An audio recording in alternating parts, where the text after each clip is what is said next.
Hi friends, welcome to my channel. Amar ఫ్యామిలీలో పంతులు గారు వచ్చి వినోద్ చిత్రాల పెళ్ళికి ముహూర్తం చూస్తూ 2 రోజుల్లో మంచి ముహూర్తం ఉందమ్మా అని చెప్తూ ఉంటారు. దాంతో చిత్ర, వినోద్, మనోహరి సంతోషపడుతుండగా ఆరు మాత్రం టెన్షన్ పడుతూ ఉంటుంది.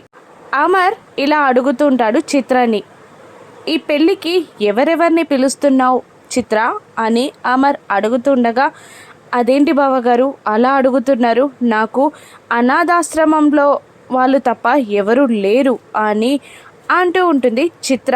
అదేంటి చిత్ర అలా మాట్లాడుతున్నావు, నిన్ను దత్తత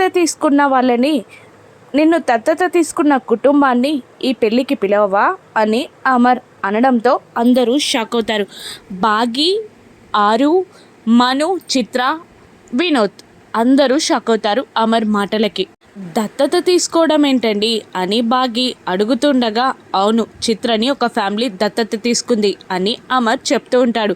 అప్పుడు వినోద్ కోపంగా పైకి లేచి చిత్రాన్ని చూస్తూ, ఏంటి చిత్ర, అన్నయ్య చెప్పిన మాటలు నిజమా అని నిలదీస్తూ ఉండగా చిత్ర భయపడిపోతూ ఉంటుంది. చిత్ర నిజ స్వరూపాన్ని తెలుసుకున్న వినోద్ పెళ్ళి క్యాన్సిల్ చేసుకుంటాడా లేదంటే ఇంకా గుడ్డిగా చిత్రని నమ్ముతాడా రాను ఎపిసోడ్స్లో చూద్దాం. Thank you for watching.